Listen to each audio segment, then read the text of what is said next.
Oh, me. Should we kick things off? Should we get Yeah. going? Yeah. Austin, go for it. Share why hectic workshops, and then we'll get started.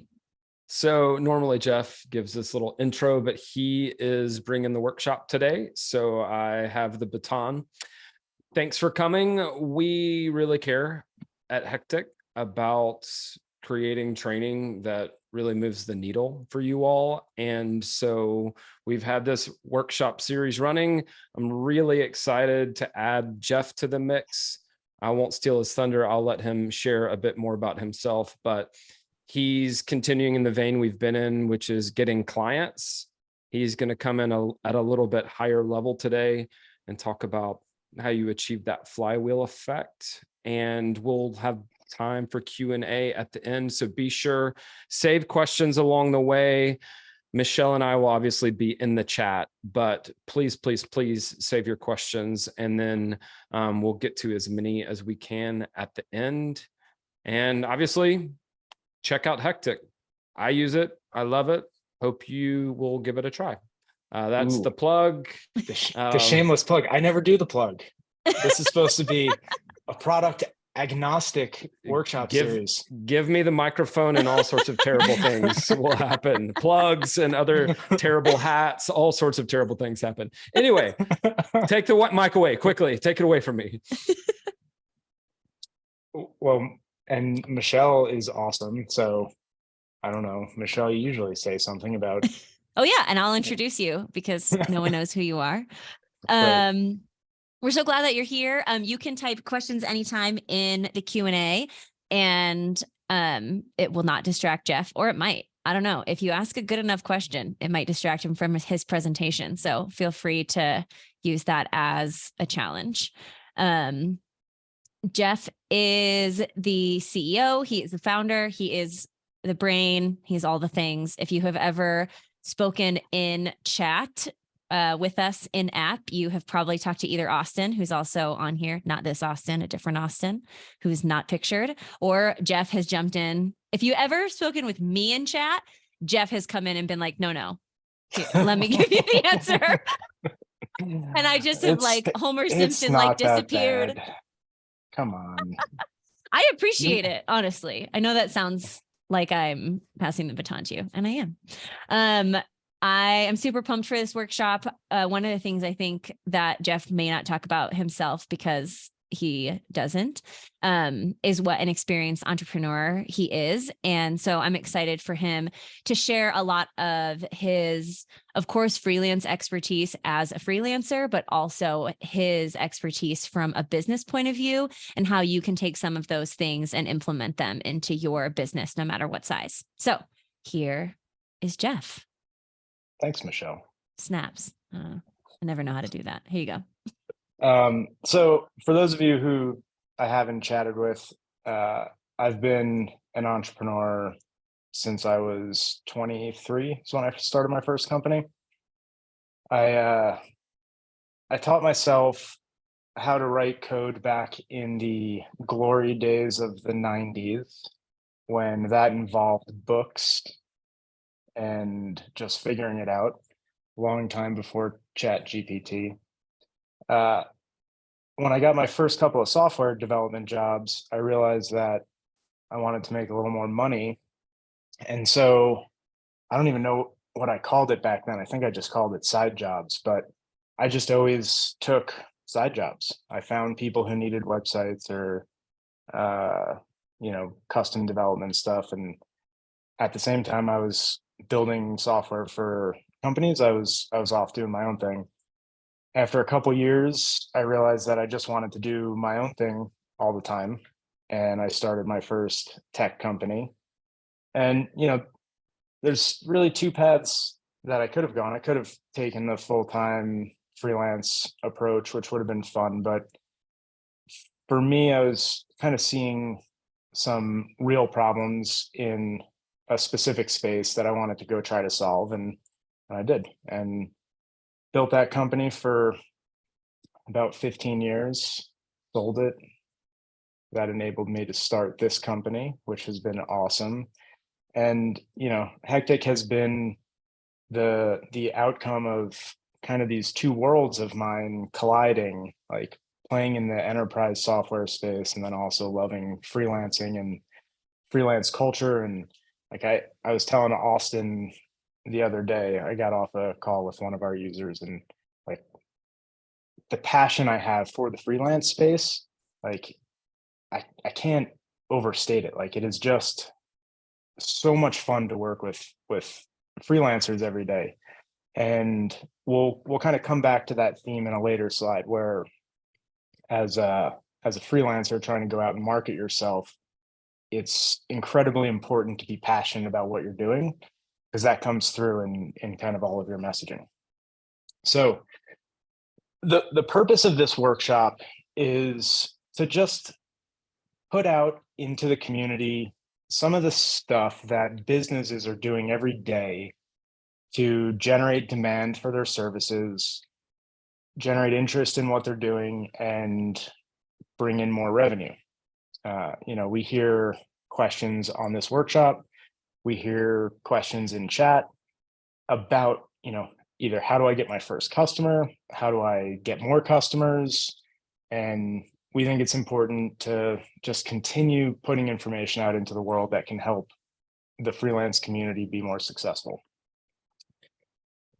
So, biggest challenge for freelancers that we hear all the time, and this is, I think this statistic is actually closer to 60%, but a huge majority of full-time freelancers go back to traditional employment in the first year, all because of income insecurity, inconsistency, can't make ends meet. It's hard. Starting a business in any capacity is hard. And depending on how you go about trying to jump into full-time freelancing, could result in you going back to full-time employment. And so there are some things that you can do to help increase your odds of success as you get started as a full-time freelancer. And some of this, it's best to do while you're working elsewhere and kind of making that transition from traditional employment to side gig to full-time freelancing. So what is the root cause of income insecurity? You don't have enough customers. And so to start solving that problem, you need to start at the top of the proverbial funnel, which is you need more leads, more people that know about you, more people that are interested in what you're offering. Those turn into opportunities after you qualify them, which turn into client engagements, which turn into referrals, turns into more brand awareness, more leads. This is the flywheel. When this flywheel is working for any business, you stop worrying about finding your next deal and you start worrying about scaling or efficiencies, things that are much more fun to worry about, right? How do I take 6 new deals this quarter? Like, do I bring in a partner? Do I say no to some deals? Like, those are good problems to have. So more leads is really the start of the entire flywheel process. And so as we look at that, how do we start getting more leads to get this flywheel going? So anyone who's kind of been in corporate marketing or or maybe freelances in marketing, some of this stuff is going to just seem like table stakes to you. But there's a lot of people out there who are, I didn't know any of this stuff when I was out there freelancing as a software developer. Like, I relied entirely on referrals. If people stopped giving me referrals, I would have just run out of work. And so big, businesses that have marketing teams don't let someone else decide their fate. They go out and they generate demand for their services and they get this flywheel effect going. So having a strategy, right-sizing the tactics, meaning you don't need to do what Google does to acquire new customers. You need to do what's appropriate for your business. You need to execute on your strategy with high intention. This type of success doesn't come accidentally. Like, you can't just hope that people start caring about your freelance business. So you have to have some intention here. Consistency and patience kind of go hand in hand, right? No successful business is built overnight. You have to just keep doing the things that are working, and you have to have patience as this flywheel starts spinning.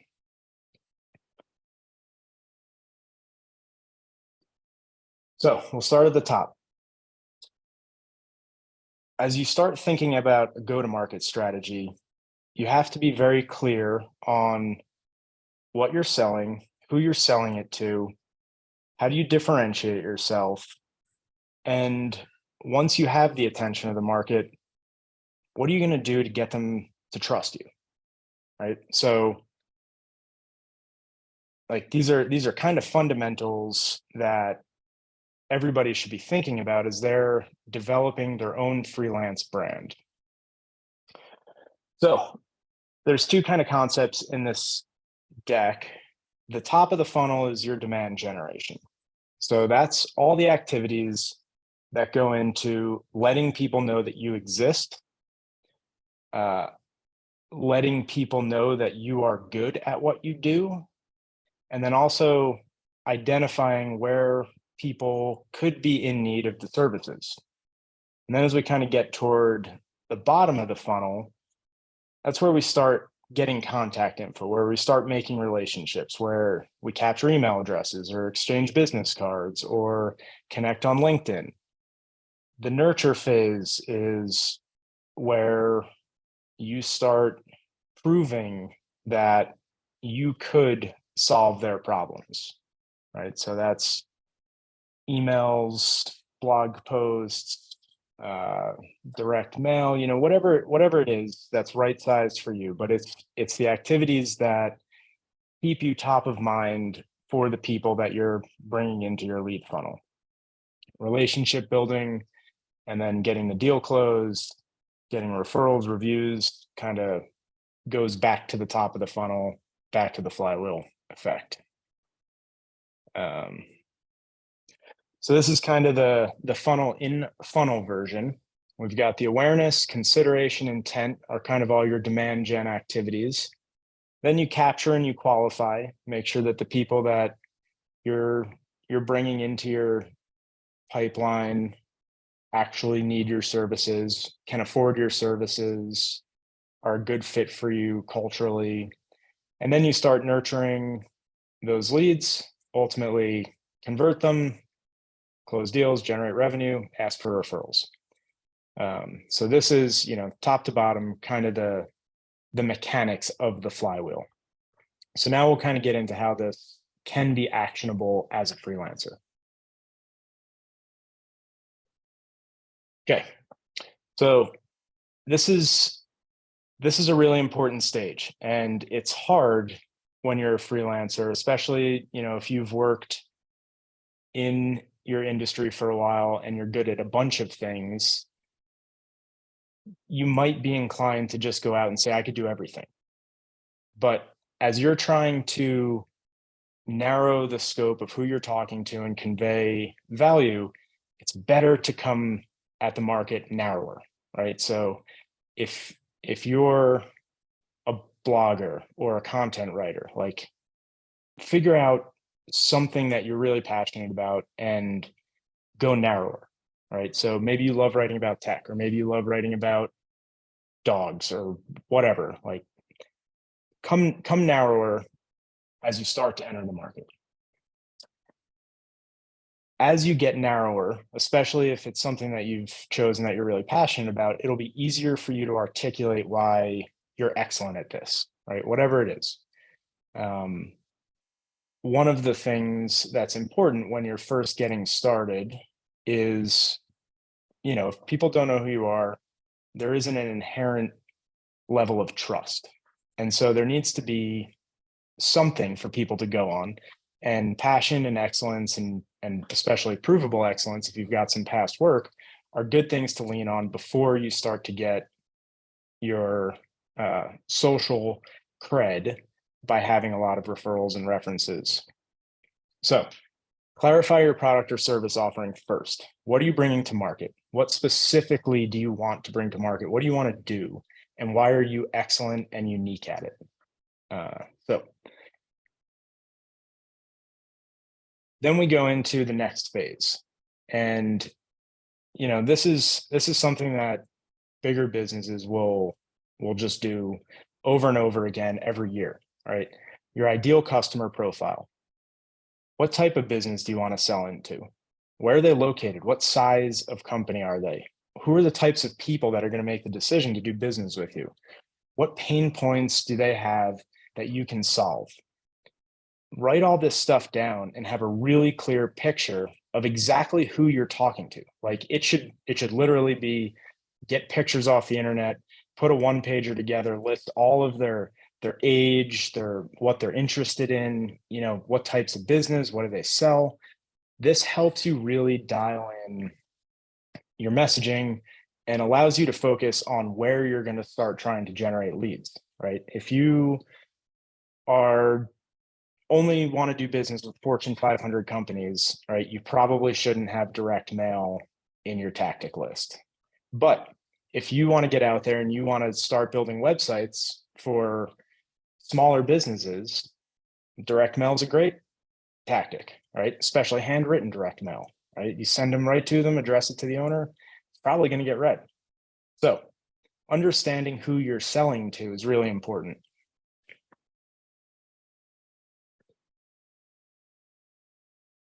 This one is like, for me, it's surprising to me how many people, like I talk to a lot of freelancers every week. Anybody who knows me knows that I'm always in chat talking to hectic users. And when we get a new user that's chatting with us, I like to, if they have a custom domain on their email, I pop that domain into my browser and see what they do. I want to know what our customers are doing. And the number of people that are trying to get into freelancing who don't have a website, whose LinkedIn profile just has their full-time job, who like don't really, they're from a professional standpoint, they're kind of ghosts on the internet. I'd say it's at least 30 or 40% of people I engage with. So this is a really important step to generating demand. Like you have to have a presence, right? So invest in a website, right? Even if it's a one pager, like put a one pager up, have a custom domain, right? Don't market yourself with a @gmail.com address, right? Update your LinkedIn profile, create a blog, a newsletter, whatever it is, just start generating some presence online, because just like I do for all of our users, as soon as you start engaging with people who might be interested in buying your service, they're going to go look you up. They're going to see what you're all about. And if there's nothing, or, there's a little construction guy with a cone on your domain, like immediately red flags will go off and you'll have a really hard time moving that deal forward. Okay. So now we're getting into the demand gen piece. We've kind of, we understand what we want to bring to market. We understand who we're going to try to sell it to. We've developed our online presence so that as people start to look into us, there is something that they can verify. And now we need to start generating awareness. So this is where, like, I could just put every tactic here because we have freelancers and agencies of all size that attend these workshops. But like, you really need to do some research and find demand tactics that are appropriate for you, right? And this kind of goes back to what I was saying before. If you have some money or you're closing high value clients, maybe you want to do some Google paid, right? Maybe you want to put yourself out there as a top agency for automotive dealership websites, right? Get very specific. Social media ads. I love direct mail. And like, I pay attention to when I'm being marketed to. And the one thing that always surprises me is I get a handwritten letter addressed to me. And I'm like, oh, this is novel and exciting. What is this? And I open it up and it's somebody has taken the time to actually write me a letter about services they're offering for something. And I will always read it top to bottom. Why? Because it is the most personal piece of marketing you can get. And if you are in a freelance industry where your clientele are local or small business, like, I still think it's a great tactic, right? I mean, I don't know, like, maybe I'm crazy. I don't think so though. Guest blogging, cold emailing, like, all of these things are really helpful. And we'll talk in a minute about some tools that you can use which help with some of these tactics. Okay, I have to deal with a problem here. Cat's attacking my presentation. Okay, so the top of funnel activities, you just need to focus on right sizing them. Like, do what makes sense for you. Attending local and regional business events is great. Networking, you're going to meet other business owners, you're going to meet other freelancers. Like, it's great to have some local connections in the entrepreneurship community. Whether they're freelancing or small business owners or big business owners, like, doesn't matter. It's good to have connections. LinkedIn business groups, Facebook groups, like, these are all great places to let people know that you exist and start building relationships for either leads or strategic partnerships. So one of the things I love to see is when freelancers with skill sets that allow them to go after bigger projects together start partnering and start sharing leads, start co-pitching. It's kind of that step before you become an agency, but maybe you're done freelancing as a solopreneur. But there's a lot of value there that you can derive from just partnering with other freelancers in your community. And you'll meet those people at business events and on LinkedIn and Facebook. Okay, so now that people are interested, now we need to capture their contact info, whether that's exchanging a business card, getting them to fill out a form on your website, having a chat pop up on your website, in-person networking. Zoom info I have underlined here because this is kind of like the magic that big businesses use. It's not cheap, but if you're selling high value deals, you should definitely look into it, especially if you're working with medium to larger size businesses. Like, you can go into Zoom info and you can look up any business, put in any title, and you're probably going to get their personal email and cell phone. It's a little bit creepy, but like, I've got another business that is more in the enterprise B2B space. And one of my partners just emailed the COO of a company and said, or actually texted him, said, "Hey, I heard you guys were struggling with this particular problem. It's something we specialize in. Like, do you want to chat?" And the guy texted him back and said, "Yeah, like, let's put a meeting on the books." Right. That contact info came from Zoom info. I get text messages and emails all the time from people getting my info out of Zoom info, but like, it allows you to go out and make contact with people that you otherwise wouldn't have access to. So just put that in your back pocket. We've had some other workshop presenters talk about personalization and specificity in communication and vulnerability. Like, once you make contact with somebody, like, really focus on this second bullet point here.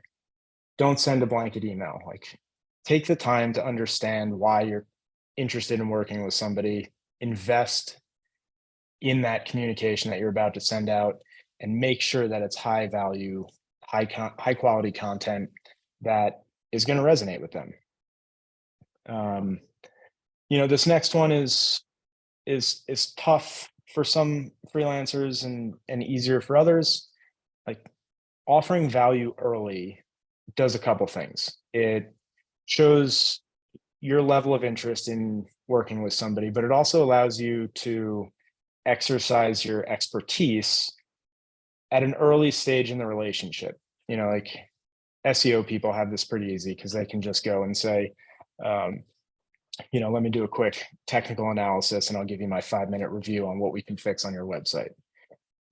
Right? Like, not everybody's going to have the ability to quickly or efficiently give something away for free. But if your skill set allows you to kind of package something up, offer it early, let it show the lead or your contact kind of where your expertise is, and get some of those initial questions out of the way. This social proof piece becomes easier after your flywheel's going, but like, include referral letters with some of your cold outreach. Like, send links to your reviews, send links to your past work. Like, it's all about developing trust in the nurture phase. And so anything you can do to show that, you're an expert in your field, you've done this for people before, they've been really happy, like, it goes a long way.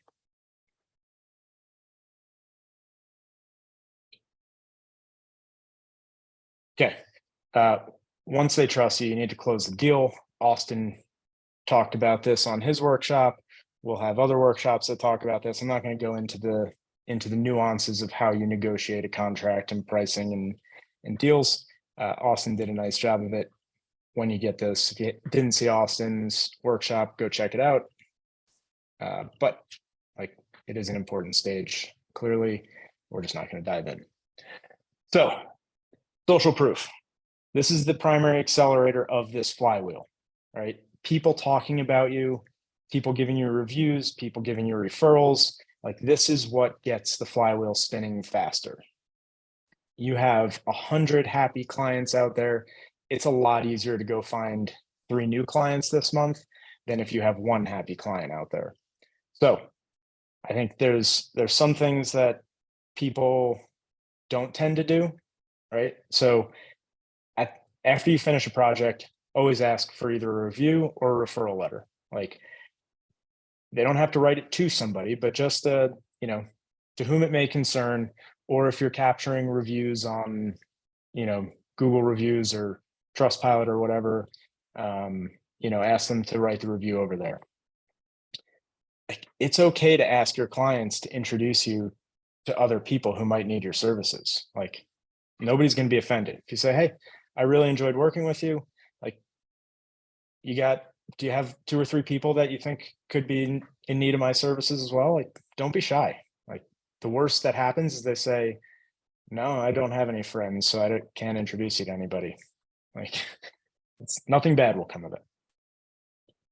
The referral partner program is kind of an extension of that, where you could offer discounts on future work to clients who help bring you new deals, right? No matter what you do, no matter where these new opportunities are coming from, they cost money, whether that money is in the form of your time or paid marketing or, sending mailers or whatever it is. Generating new business costs money. And, if you can give a 10% discount on future work to a customer who brings you 2 or 3 new clients, like, that's a good way to reinvest in your current business that you have and build some goodwill.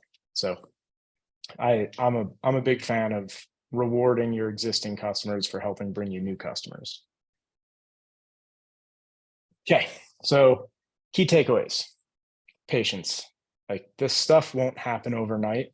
It takes years to build a really good brand and get this flywheel going. Early success, like, enjoy the early successes. Don't get down on yourself if you have like a month that's hard, but it just takes time and consistency. You just need to keep working your go-to-market plan to generate new leads, build new connections, hone in on your messaging, dial in on your ideal customer, right? Maybe your idea of an ideal customer is proved wrong initially, and you go back and you redo it. And that's kind of where this experiment, measure, iterate piece comes in, which is like, you need to be able to measure your success in some of these, right? And each one of these kind of has its own way to measure success, right? If you're getting, if you had 50 opportunities with a business of this type and you didn't close any of them, like, make sure you're understanding why and go find businesses that have a different profile to sell your services to. Because if you don't measure your success and then iterate on your plan, then you'll just keep doing the same thing. And if that thing isn't working, it's probably not going to work ever. Talked a lot about right sizing tactics. Barter with freelancers is, I think, a really cool way to tackle some of this. You know, if you have a decent network of freelancers or you're in a big freelance group, like a lot of freelancers have complementary skills. And when you look at all the things that you need to do to build a successful business, you need good graphic design, you need a website, you need content, you need maybe some advice on how to set up a paid campaign, you need to understand, you know, how to measure some of the successes. Like there's freelancers that do all of this stuff.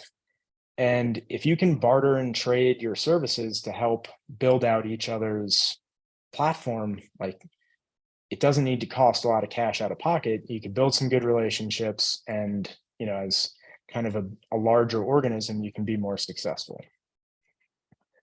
And then this last one is important to me, right? I absolutely love what I do. I love being an entrepreneur. I love the challenges, right? Like the harder the challenge on any particular problem, like the more excited I get about it. Like if you can put yourself in that mindset that, you know, this is a lifelong journey, and truly enjoy the process of experimenting, measuring, iterating, like getting new deals, doing great work, like it's just a lot of fun. And, you know, if you're not having fun, then, you know, there's probably other ways to make a living that are less stressful and more enjoyable for you. But I think this is an important one, and it'll come out in all of your customer interactions, right? If you're enjoying what you're doing, you're enjoying entrepreneurship, your independence, your creativity, like people will feel that when they interact with you. Okay. So today, what can you do if you're not doing this stuff already? Go do a one-pager of what a marketing plan could look like for you, right? So what do you clarify, write a sentence or two about what you're going to bring to market. Start jotting down who you're going to sell it to. Start thinking about some tactics that you could use to reach those people. You know, if you don't have a really nice online presence, like find some freelancers that you could barter with. But these three things you can start today. And, you know, if you're not doing these things today, or you feel like you need more clients, like you can start, you know, half an hour today, just keep chipping away at it. Start putting together the process, start figuring out how to get in front of people, talking to new opportunities, pitching your offerings, like closing some deals, like slow and steady, get that flywheel going. So we have a couple minutes for Q&A. I can't see it. Yeah, I want to, Kara asked, what content do you see as essential for a freelancer's website or one pager? So the one pager website should look professional. It should have some information about you as an individual. If you have past work that can quickly show people that you are an expert, like link to it, highlight it there. Any reviews or like businesses you've done work with, like get those up on your website. You don't need to have like a blog. You don't, like, none of that's required for kind of this baseline online presence. Just what you offer, who you offer it to, and why you're excellent, I think is a good starting point. Love that. Donna wants to know about, I almost didn't say your name because I didn't want to mispronounce it. I'm sorry if I butchered it. How to set up a rewards program. I mean, Can you give some examples? Yeah, I think, you know, you can start by offering a discount on future work, right? Like that's kind of the easiest. Like, hey, you know, if you bring me 2 new customers, I offer 10% discount on your next project, right? It's going to be, depending on what type of clients you have. If they're highly transactional, meaning they just do one job with you and then usually there's no ongoing engagement, then, maybe you send them a gift card or something, right? But I think it's important to recognize that generating new leads costs money no matter what. So figure out what works for your relationships with your clients and experiment with it, right? If you say, I'm going to give you a $5 gift card and that doesn't mean anything to people, then it's probably not the right reward system. So yeah, I think it's not a one size fits all.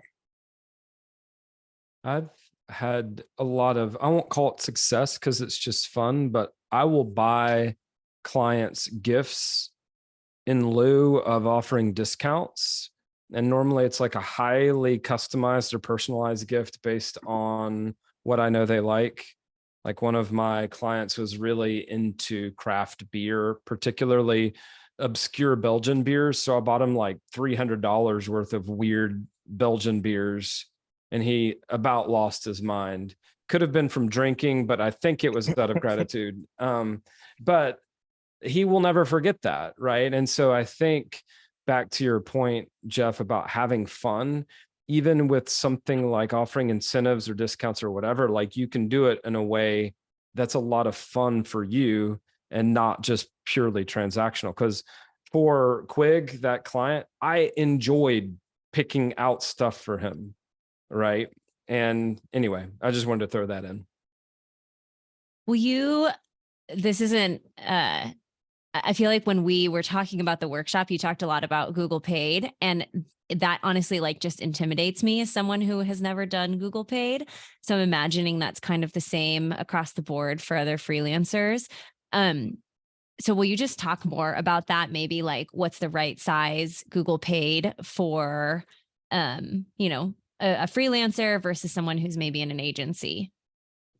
I also just talk about Google Paid. You're so good at it. I mean, so there's, Google makes it pretty easy, right? You can, obviously you can set limits to make sure you don't spend too much money. You can experiment with $5 or $10 a day. The important piece is finding, figuring out what people are searching for that's going to align with what you're offering. And if that's, if PPC or like SEO marketing isn't your background, this is a great place to find another freelancer to barter with.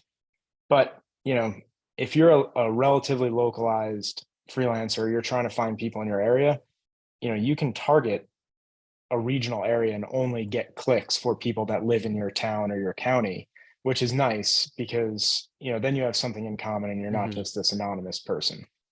So, I think with any paid advertising, you always want to start small and experiment and iterate, and, because it could get expensive quickly and not result in what you're trying to achieve.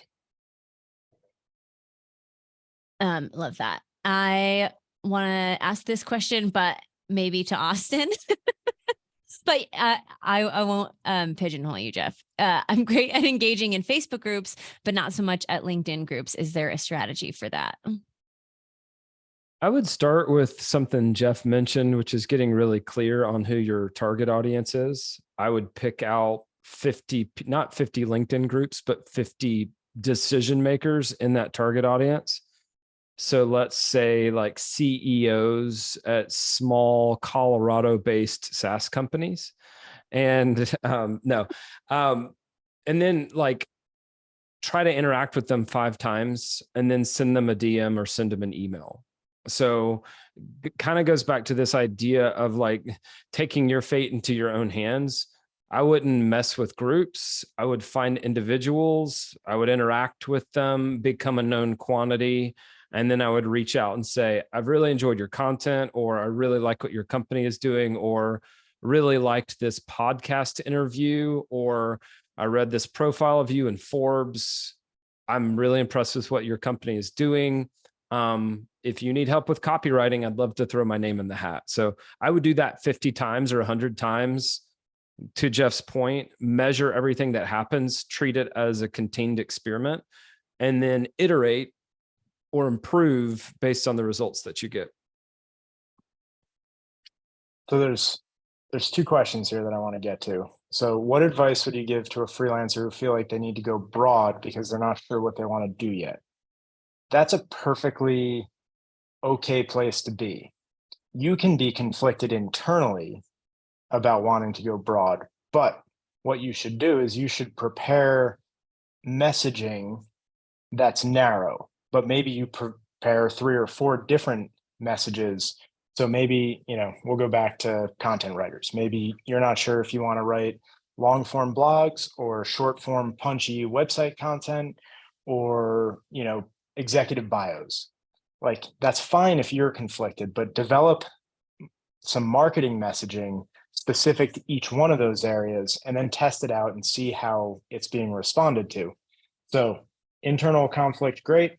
External, you should appear very focused, even if that means walking down 3 or 4 streets at the same time.